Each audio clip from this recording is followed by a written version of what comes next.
Good morning વિદ્યાર્થી મિત્રો.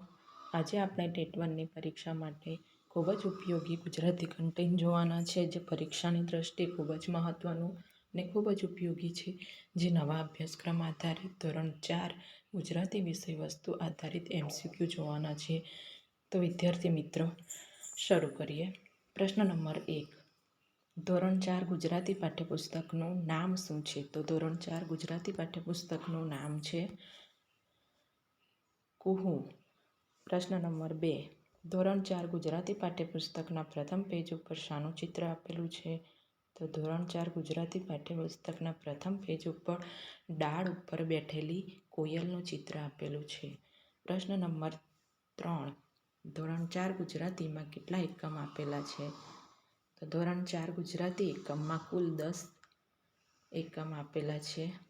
ધોરણ 4 ગુજરાતીમાં કુલ 10 એકમ આપેલા છે, જે આ પ્રમાણે છે.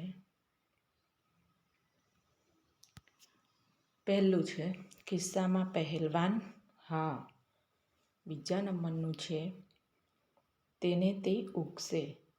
ત્રીજા નંબરનો એકમ છે શંખલાની બહેન છીપલી. ચોથા નંબરનો એકમ છે સિંહ ઘૂઘવે બકરો ભાગે. પાંચમા નંબરનો એકમ છે પવન ખીજાય તો ગોળ ઝપાટો. પાંચમા નંબરનો એકમ છે પવન ખીજાય તો ગોળ ઝપટો. ને છઠ્ઠા નંબરનો એકમ છે ભાઈબંધ મારો બોલ્યો કુહુ. સાતમા નંબરનો એકમ છે નક્કમ ધક્કમ ધડાપ બૂમ. 7 નંબરનો એકમ છે નક્કમ ધક્કમ ધડાપ બૂમ. નંબર 8 ટામેટાની દડી રમે દાદા દાદી.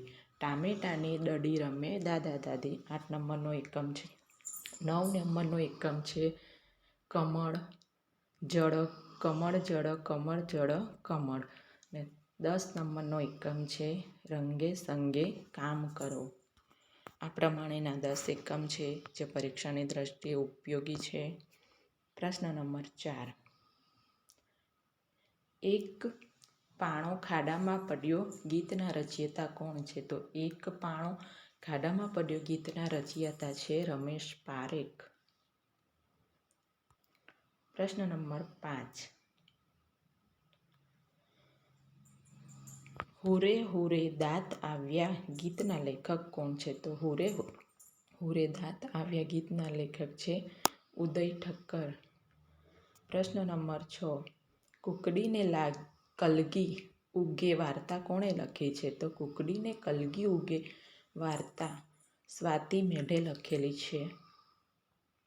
પ્રશ્ન નંબર 7. ભાઈ બહેન કવિતાના લેખક કોણ છે? તો ભાઈ બહેન કવિતાના લેખક છે બાલ મુકુંદ દવે. પ્રશ્ન નંબર 8. મારે પૂછવા છે એક બે સવાલ કવિતાના કોને લખી છે? તો મારે પૂછવા છે એક બે સવાલ કવિતા જીગર જોશીએ લખેલી છે.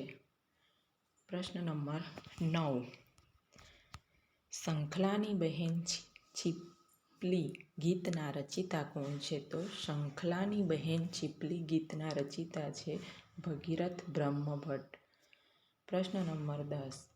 દાંડીકૂચ રમતમાં બે ટીમના નામ શું હતા? તો દાંડીકૂચ નામની જે રમત છે એના બે ટીમના નામ હતા અંગ્રેજી ટીમ અને ગાંધી ટીમ.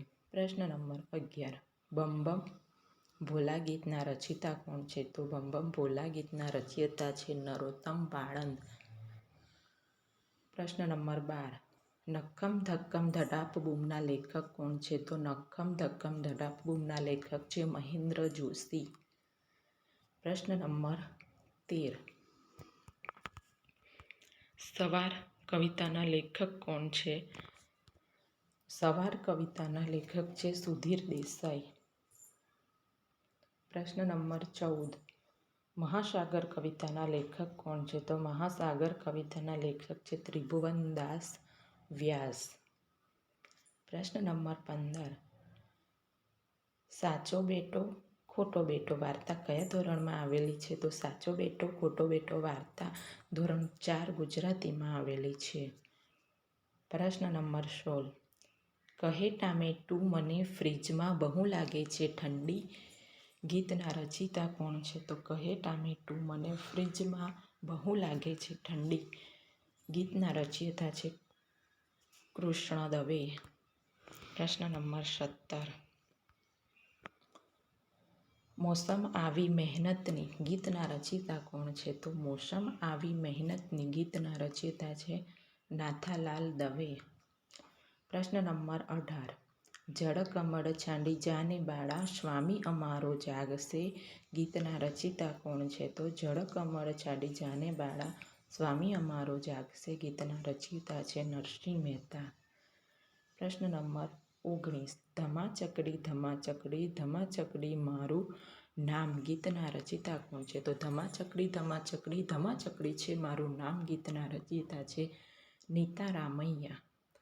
વિદ્યાર્થી મિત્રો, વિડીયો તમને કેવો લાગ્યો કમેન્ટમાં જરૂરથી જણાવજો. Thank you.